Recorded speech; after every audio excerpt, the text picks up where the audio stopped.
ಇನ್ನೇನ್ ಬೇಸಿಗೆ ಚಲೋ ಆತು. ಎಲ್ಲರೂ ಕೂಲ್ ಡ್ರಿಂಕ್ಸ್ ಅಂದ್ರ ತಂಪು ಪಾನೀಯ ಕುಡ್ಯಾಕ ಬಹಳ ಇಷ್ಟ ಪಡ್ತಾರ. ಆದ್ರ ತಡೀರಿ, ನೀವು ಕುಡ್ಯಾಕತ್ತಿರೋದು ಕೂಲ್ ಡ್ರಿಂಕ್ಸ್ ಅಲ್ಲ, ಅದು ವಿಷ.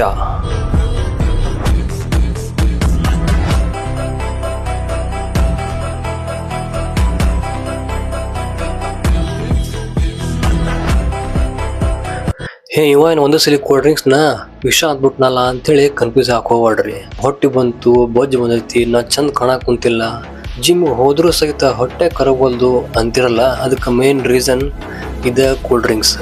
ಒಂದು ಬಾಟ್ಲಿ ಕೂಲ್ ಡ್ರಿಂಕ್ಸ್ ದೊಳಗ 10 ರಿಂದ 15 ಚಮಚಿ ಅಷ್ಟ ಸಕ್ಕರೆ ಇರ್ತೈತಿ. ಆ ಸಕ್ಕರೆ ತಿಂದ 20 ನಿಮಿಷಕ್ಕ ನಮ್ಮ ಮೇದೋಜೀರಕ ಗ್ರಂಥಿ ಹೆಚ್ಚಿನ ಪ್ರಮಾಣದ ಇನ್ಸುಲಿನ್ ಬಿಡುಗಡೆ ಮಾಡ್ತೈತಿ.